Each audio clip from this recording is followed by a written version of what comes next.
This is Where We Live from Connecticut Public Radio. I'm Catherine Shen. Mother's Day is coming up this weekend. It's a time to celebrate those people that we call mom. But moms are just one of many people that raise us. Today, we're dedicating the hour to another very special role, aunts. Whether you call them auntie, aunt, titi, or tia, or in my case, gugu or ai, today, we're taking some time to appreciate the many ways aunts shape who we are. Ahead of this hour, we reached out to several friends of Where We Live to share their auntie stories. Here's Connecticut Poet Laureate Antoinette Brimbell. No one gets through life alone. Everyone needs support. The cool thing about aunties is that they support the mom and love the kids fiercely. And for that, I will forever be grateful for my children's aunties. Joining us now are four very special aunts who have written about this role extensively and what it means to be an aunt in 2026. Lisa Sibbett, who writes for the Auntie Bulletin on Substack. Lisa, thanks for joining us today. Thanks for having me. And Melanie Notkin, who's the founder and author of Savvy Auntie and Otherhood. Melanie, thanks for joining us. I'm so happy to be here. And Maya L. Kapoor, who is an editor, writer, and journalist. Maya, love having you on today. Thank you so much for inviting me. I appreciate it.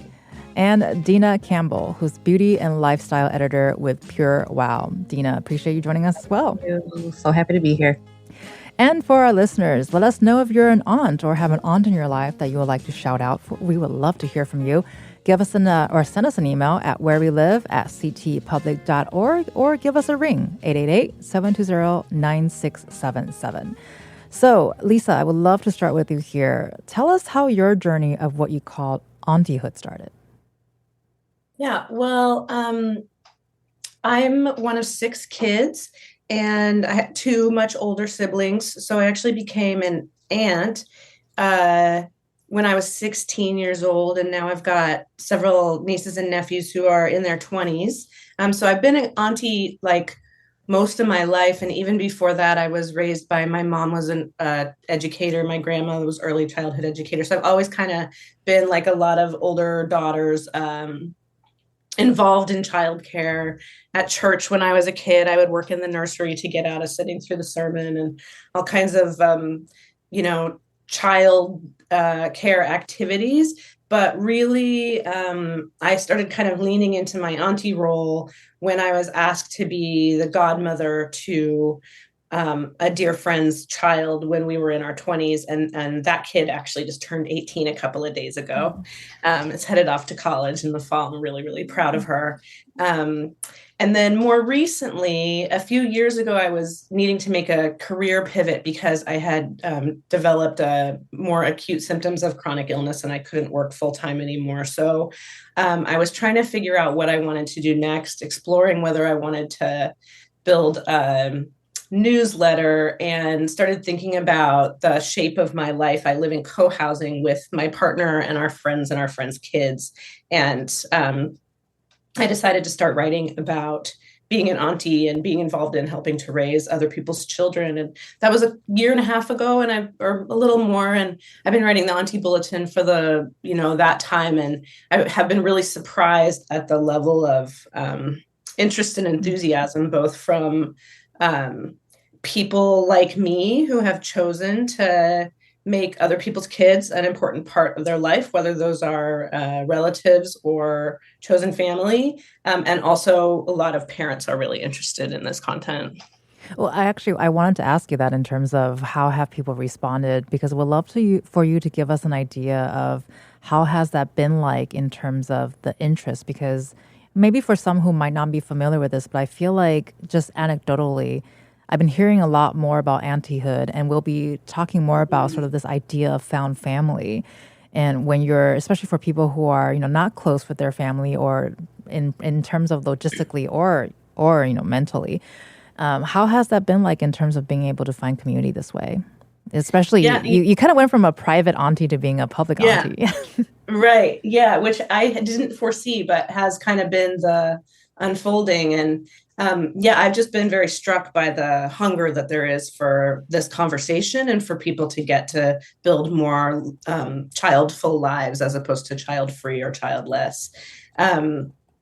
So I often think about this in terms of during the Biden administration, the Surgeon General Vivek Murthy put out a couple of different public health advisories. One was about parental overwhelm, and another was about loneliness. And it struck me that those two problems can kind of go a certain way toward addressing one another.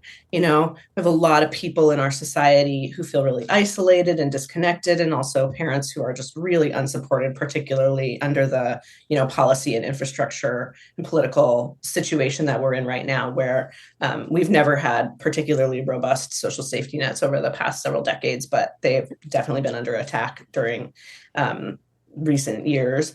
And so people really, really need community support and connection.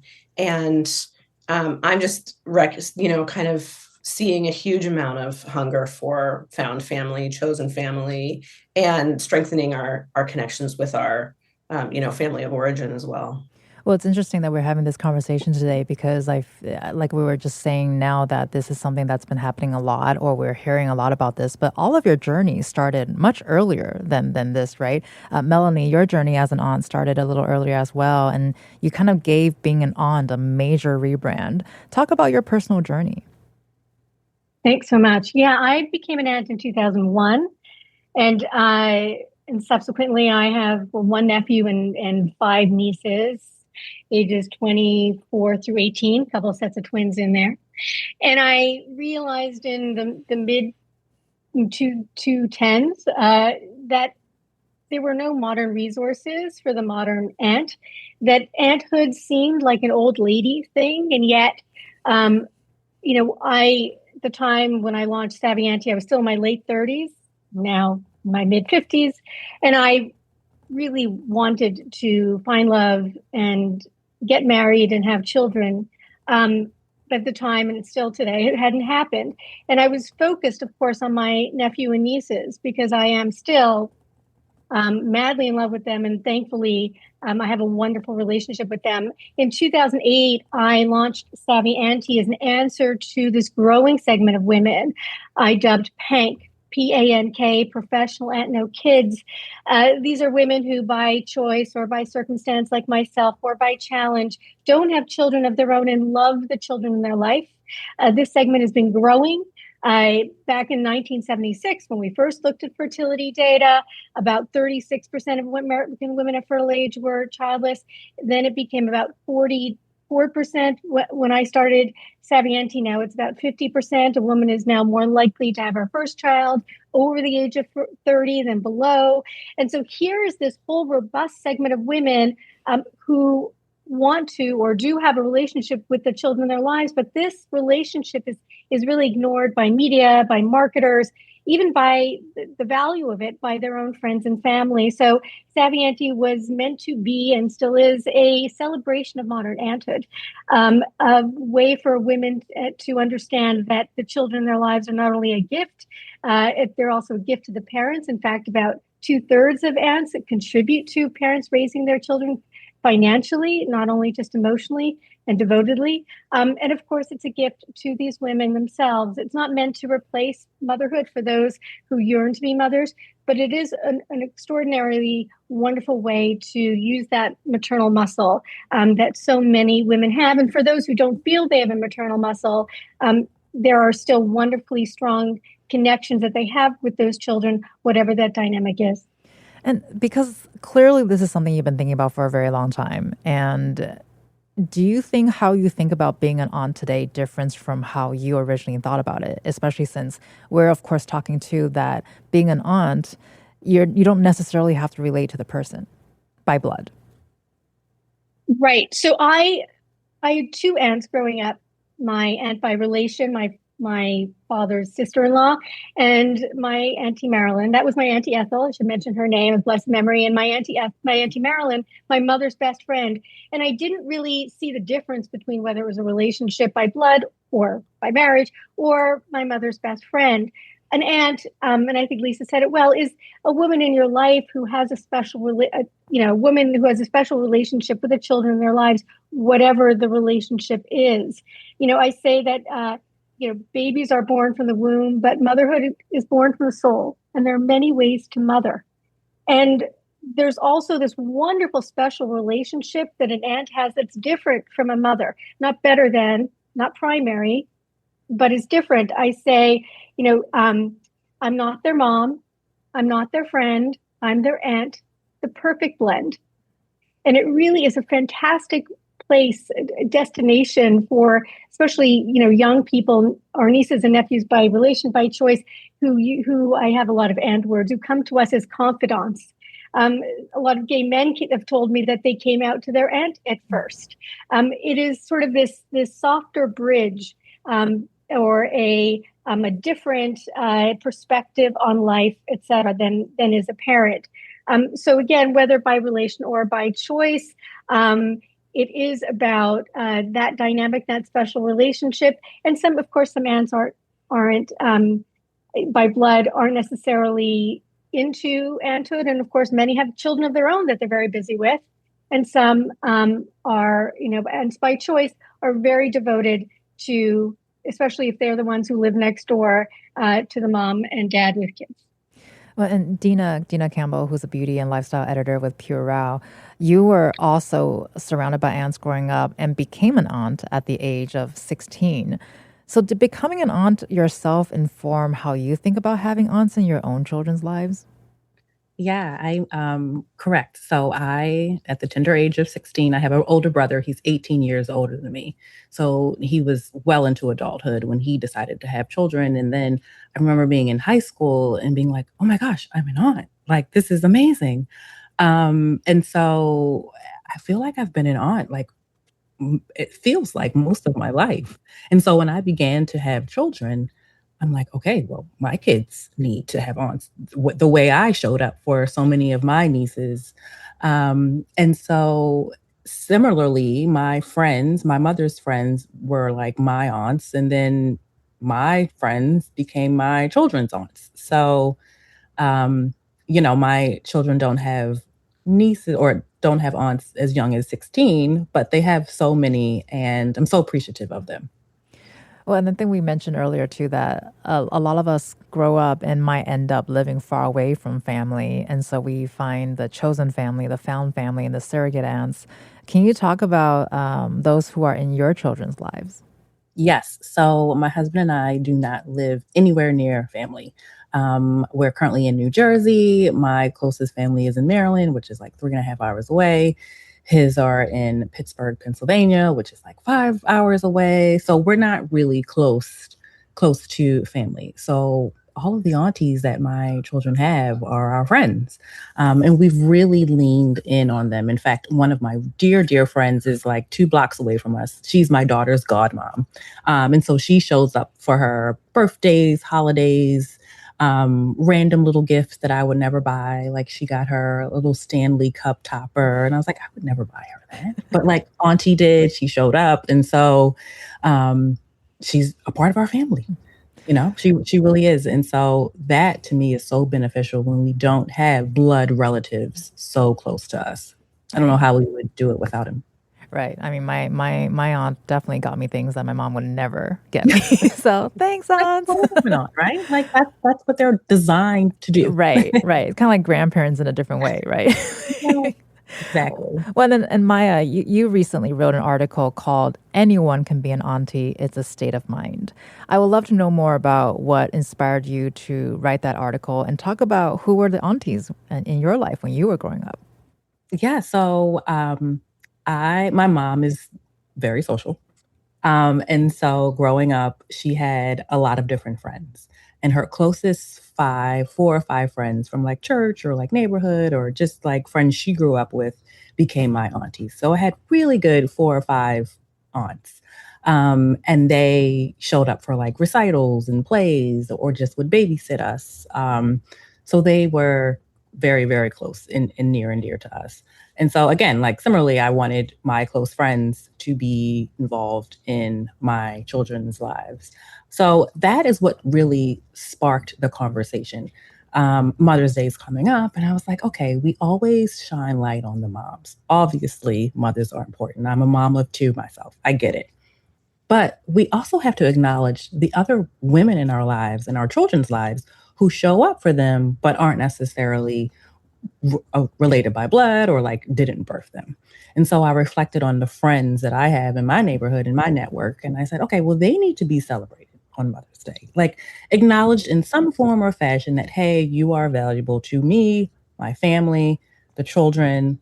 How can I celebrate you? And so that's what really sparked the article. And it got just so many different comments and people weighing in like, oh my gosh, you're right.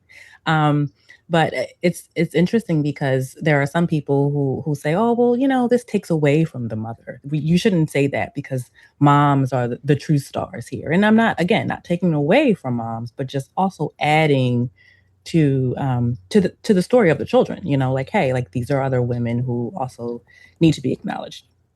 And actually, so I want to jump to Maya here because Maya, you also wrote an article on the same topic.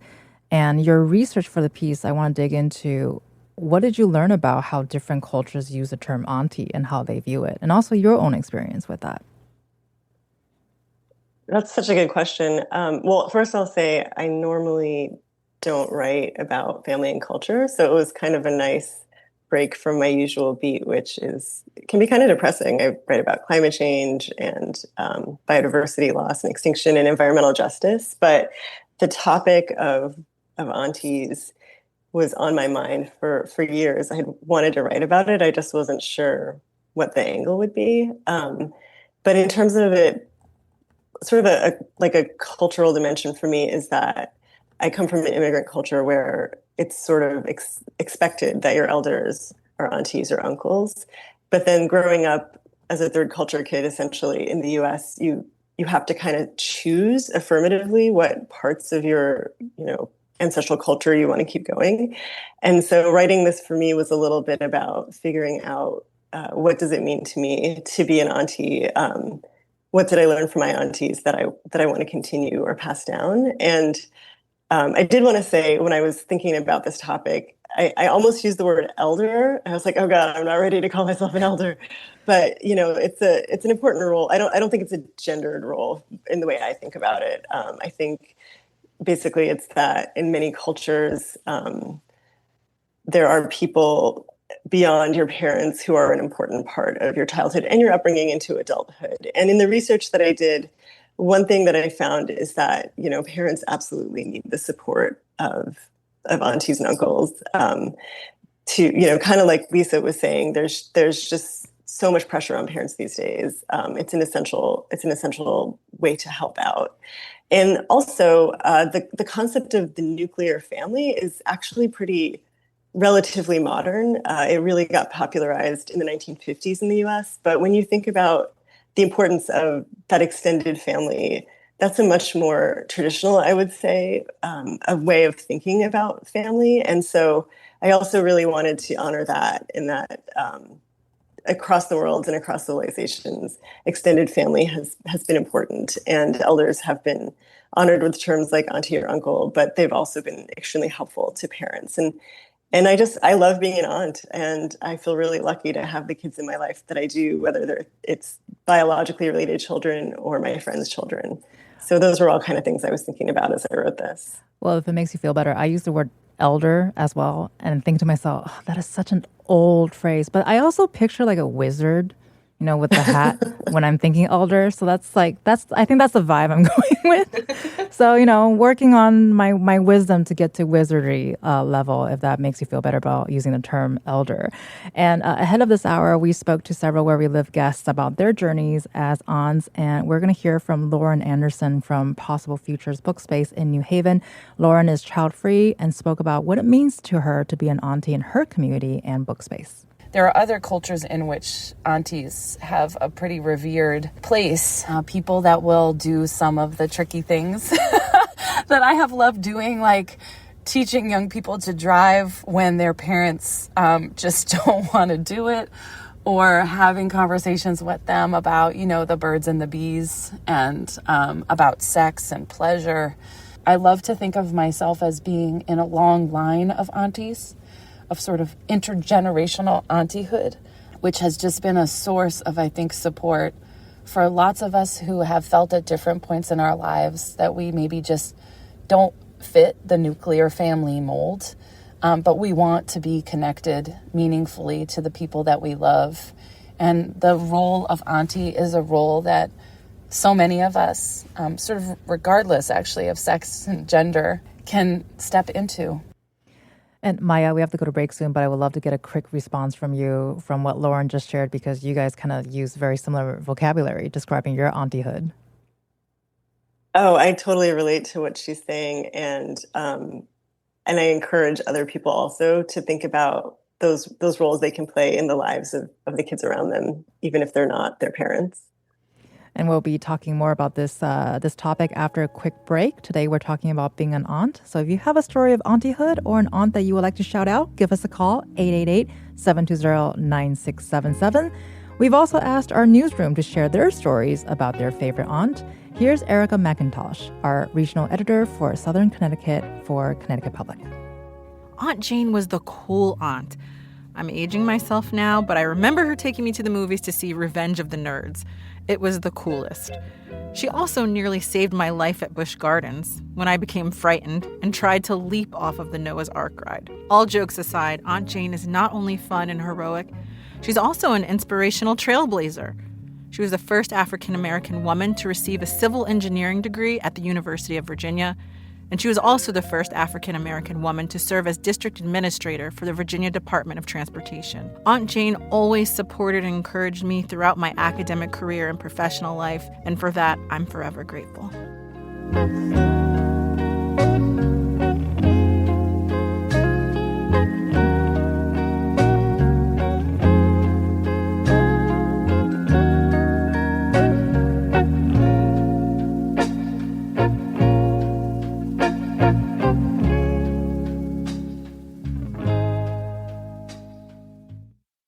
This is Where We Live from Connecticut Public Radio. I'm Catherine Shen. Mother's Day is coming up this weekend, but today is the unofficial Auntie Day here on Where We Live. We're talking about auntyhood and what it means to fill this role in 2026. Aunties can provide a lot of fresh perspectives and new experiences. Here's New Haven author Annalise Chen and her sister Angela describing navigating American fashion with her cool aunt.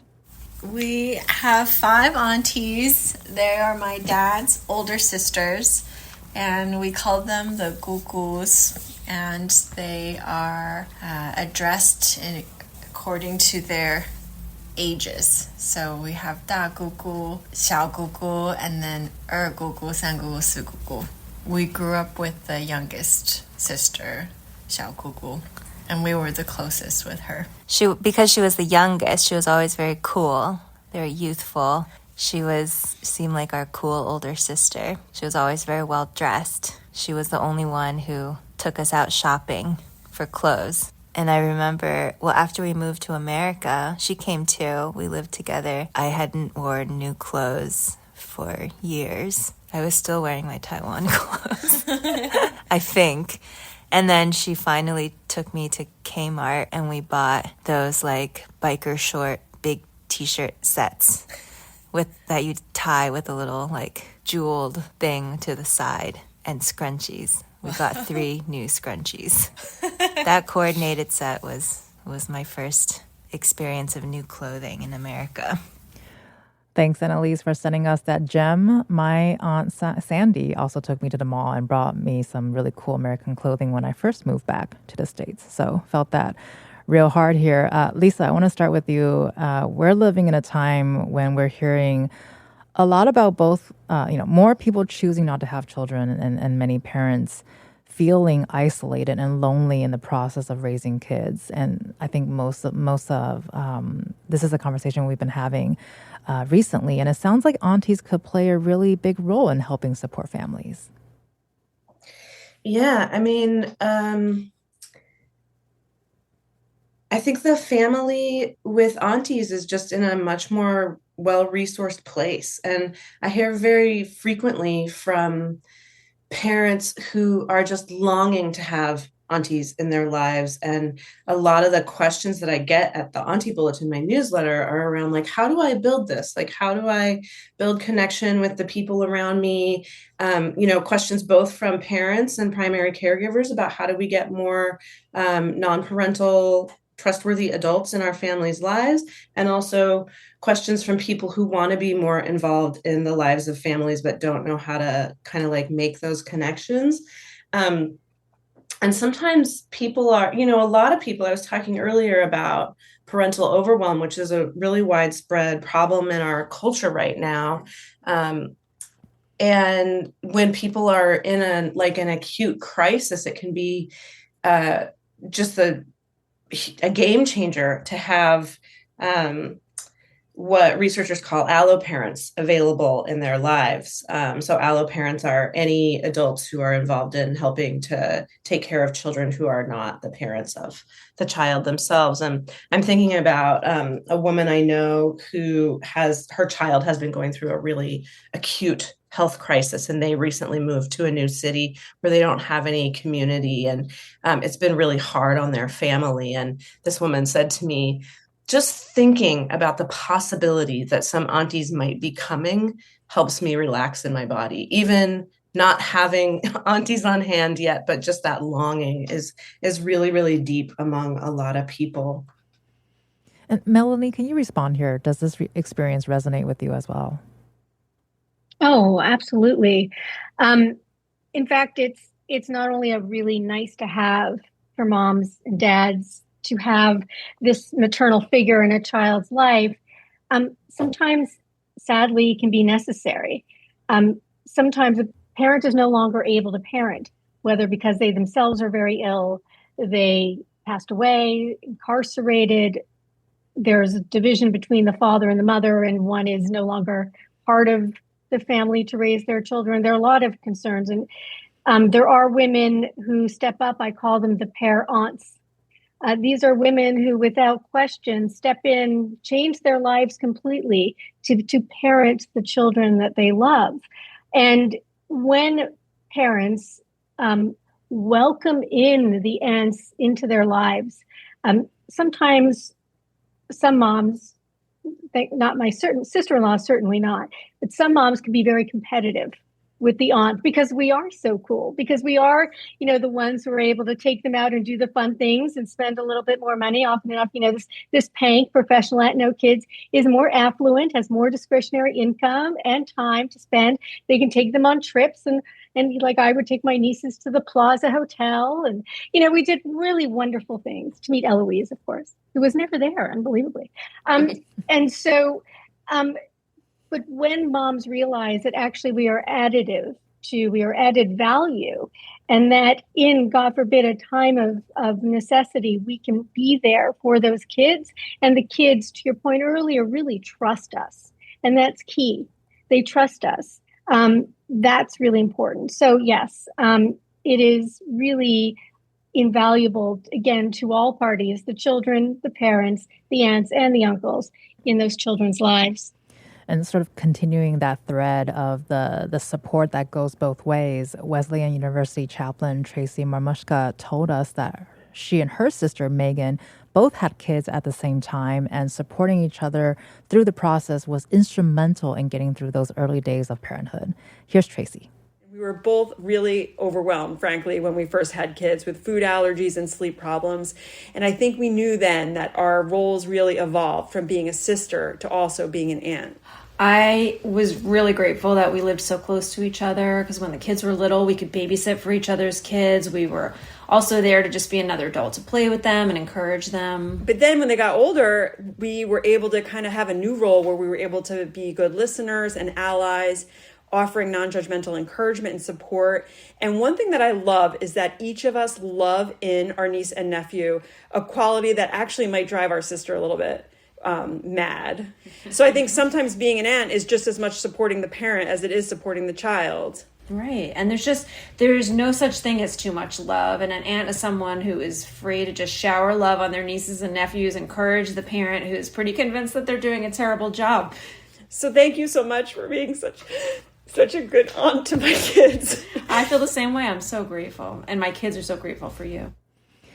Dina, I would love to bring you back to the conversation. Earlier, you talked about sort of the support that goes both ways, and I know you don't live close to your family, and so certainly this is a support system that is important to you. What are some thoughts that went through your mind as you're listening to Tracy? I resonated so well. Like, I almost started tearing up myself. I couldn't have currently raising, but I can't currently raise without the help of my best friends or close friends. As I mentioned earlier, like, they really stepped in during like pregnancy, and just when you just need a break, you're just like, I'm going crazy. Like, just take them to the park. I can't deal with them right now. And so, yeah, I mean, that's why we need aunts and uncles. Like, and again, that's what I did so well for my nieces when they were younger. And it's beautiful to see that kind of coming back to me full circle, friends. And Maya, today, more often than not, family members are spread out across the country and the globe. Is this the case for you too? How do you keep up with being an aunt?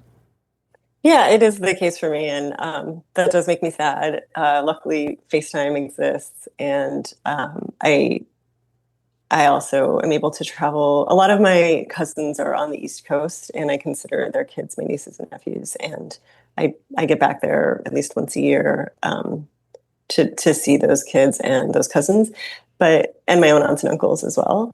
But yeah, it is hard having a more spread out family. I live a lot closer to my brother and his kids, and so I get to be active in their lives much more than my sister and her family. So, but then I also have found, I have friends in the area whose kids I consider my nieces or nephews as well. So, but I wish all the little kids in my life and teens now in my life all lived really close to me, and I could see them whenever I wanted. Well, and Lisa, there's so many different family backgrounds and personal backgrounds that leads us to either want to be an aunt, want to be a mom, or not. And you decided not to have children after going through a difficult fertility journey yourself. And many people are going through this journey or have gone through this journey. Can you share more about that experience and how you found your way through being an aunt? Yeah, sure. A lot of the people who read my newsletter, the Auntie Bulletin, are involuntarily childless, which is a really sad and often pretty unrecognized set of circumstances to have to navigate. I don't identify as involuntarily childless anymore, but I did go through because now I've really embraced the auntie lifestyle, and that has brought a lot of healing to me. But there was a time when my partner and I were trying to have children, and I had 4 pregnancy losses back to back. It was a really, really difficult and sad time. And in the wake of that time, as we were sort of deciding not to continue trying to pursue parenthood, we actually consoled ourselves with well, now we're going to get to travel a lot. And then that actually hasn't unfolded in the way that we expected. We live in Seattle, and I wanted to spend the winters somewhere sunny because we both can work from anywhere. And we haven't ended up doing it because we did it a few times, and then it was kind of hard on our relationships with the families in our lives. We provide a certain amount of childcare and things like that. And over the past several years, we have found ourselves prioritizing wanting to stay home in the winter so that we can go to winter middle school concerts and things like that, as opposed to Mexico, and for me, that has been a really healing reorientation toward having kids in my life. I used to be fearful. There's so many different things that people who want to have children of their own and can't have them fear. And some of those things include growing old without children, not having kids in our lives as we age, having our family die and running out of family. That was something I was really afraid of. And I'm just not afraid of that anymore. Like, I know I'm going to always have young people in my life. And both the young people who are a big part of my life now, and I feel like I've developed the muscle of being able to continue to form relationships with families over the course of my life. So that I can always have an intergenerational and childful life to the extent that I want that, which I anticipate I will want that for the rest of my life. Well, and just listening to what you just shared, I feel like there is now language to describe what you've gone through, and perhaps in some way it's really empowering for someone maybe who might think they're alone in this journey, but realizing as you have shared about your newsletter experience, where there's a lot of people out there who are sharing their own experiences or realizing that, oh, I'm not alone in this. Based on what you're seeing and what you've felt over the years, do you think this is a common experience for many that might not have children, whether it's through intentionally child-free or being involuntarily so? Oh, I think it's increasingly, I mean, what we need to do is kind of legitimize auntyhood as a visible, valuable life choice. Melanie was talking earlier, I think it was Melanie, about how auntyhood isn't widely recognized in our culture. Although we were talking earlier, some of the other guests, Deanna, Maya, and some of the people who called in were talking earlier about how auntyhood is actually it's not just in many cultures, it's actually a cultural universal throughout human history and across all cultures. And here in the United States and a lot of other Western cultures, but especially bourgeois, middle-class white people have sort of forgotten how to auntie. But that's a legacy and a tradition that we need to reclaim and remember if we want to have thriving societies and thriving kids and thriving families. So we also have, particularly in the kind of like middle-class white culture, dominant culture that predominates in many Western cultures, kind of a presumed default where people, especially women, are meant to either become mothers or be childless or child-free. And having a middle path, having another alternative is actually really empowering. I have come to recognize, I didn't really realize how many people wanted to feel more like they have options. And it's something that I certainly hope for young people and young women, particularly, that going forward, women feel more like being an auntie is a good choice, a valid choice, and something that can be recognized by our communities, and that we can also see and find each other. Because sometimes, I mean, before I started my newsletter, I didn't even know any other aunties really. But as I've been starting to build some community around the newsletter, I have come to meet so many people. And 2 years ago, I could not have dreamt of being in a space with other aunties on a radio program, getting to hear all these like beautiful clips from the people who pre-recorded them. And the more that we have this kind of community and the more that we find each other, I think the more we legitimize this role in our society in a way that really needs to happen. Well, I think for like healing. Right. I think we're seeing the beauty of technology and conversation that makes this kind of magic happen. And we're so glad that you're a part of this. And before we go to break and a clip, I would love to do sort of a lightning round with everyone just to get your reactions in terms of this idea of choice when it comes to auntyhood. Maya, let's go with you first. I'm not totally sure what. I just wanted to do a lightning round, just some reactions from what Lisa just shared in terms of auntyhood being a choice. Yeah, that absolutely makes sense to me. And it benefits not only families with children, but I think aunties themselves to be able to have those relationships.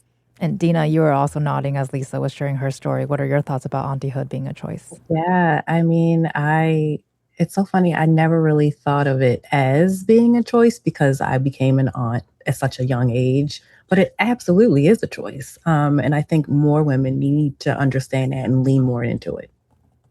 And Melanie, quickly here.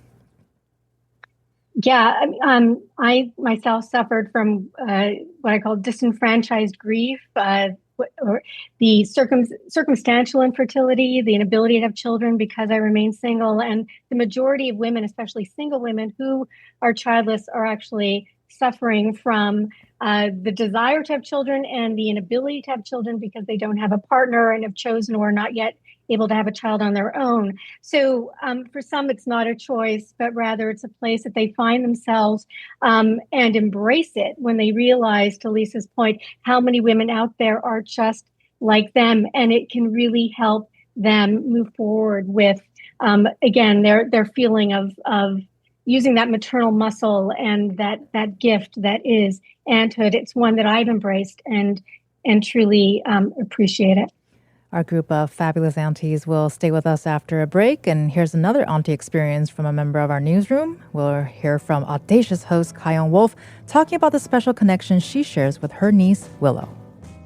One of my favorite stories about our connection is a while back, I was stung in the head by a wasp. And I sent my 3 big brothers on our group chat a picture of me with an ice pack on my head and telling them about this wasp. And as the day goes on, my face starts exploding. I'm having a severe allergic reaction, and my head is beginning to look like the Stay Puft Marshmallow Man from Ghostbusters, and I'm sending him picture after picture throughout the day. And a couple hours in, Paul sends back a picture of Willow, who is inexplicably having an allergic reaction to something, and her face, too, is beginning to swell. And the swelling went down about the same time mine did, and I just love that. And I love being her aunt and an aunt to all of the children in my life. It is the coolest thing.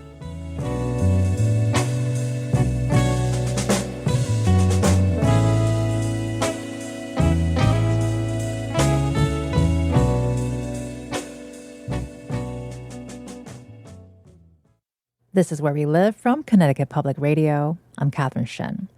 We've been gathering stories of aunties from across Connecticut. Manchester poet laureate Nadia Sims had 6 aunts on her mother's side alone. Here's what she shared with us about her favorite aunt who died of an overdose. Sims wrote a poem about her called Grip. Basically, it starts by saying, like, my aunt was the best braider in Hartford. No matter how short your hair was or how ambitious the style, my aunt could grip your hopes for your hair and weave them into reality. Her hands were magical. See, these hands held on to 4 kids with a white knuckle grip and prayer, pinched pennies and parted the seas of poverty, tried to impart wisdom on the back of her soap operas as she parted my hair. Niece, be bold and beautiful. Niece, you can be young, but don't be restless. Her hands taught me to be still, to endure, to keep my head straight, to never let my head be so tender it couldn't see things through. Her hands showed who she was, and she was too strong to give up, too strong to say no, too strong to stop, too strong to let go. And Dina, as we just heard from Nadia Sims, ending this hour, how do you think we can celebrate the aunts in our lives more intentionally? That's a good question. I think it's really showing up for them, reaching out to them and saying, hey, do you want to just come over? Like, let's just enjoy some wine together. Let's like hang out in my backyard, or just inviting them to the random silly parties in your kids' lives that maybe the typical adult may not want to show up to, or the recitals, as Lisa mentioned, or just really just allowing them to immerse themselves in your life and your child's life. I think you can start with that. And then also just giving them a small card on Mother's Day. Like, hey, I acknowledge you, you know? And Maya, especially being away from family, how have you started building relationships with your nieces and nephews despite living far away? Well, so my closest 2 nieces who I'm related to by blood are about an hour and a half away, and I try to see them once a month in person. And then I just try to have some built-in kind of schedules. Like once a year, my cousins back east celebrate Diwali, and I try to always go to that so that I can see their kids, even if it's just once a year for a couple of days. And I have a tradition of sending postcards to some of my nieces and nephews. Sometimes it's the kids of friends, but just trying to build in little rituals. It doesn't have to be all encompassing, but just what fits into your life, I think is really nice for the kids. And Melanie, in addition to advice and support, do you think aunts can sometimes offer us a tough love that parents can't? First, I just want to say that in 2009, I launched Auntie's Day, It is the fourth Sunday in July. So this year it's July 26th. There's an Aunt and Uncle's Day that always falls on July 26th, but I thought aunts needed their own day. So it's the fourth Sunday in July. In terms of tough love, yes, I think that that's where trust comes in, meaning I think that children trust the parental figures and maternal figures in their lives when they do show tough love, when they don't just let everything, be laissez-faire.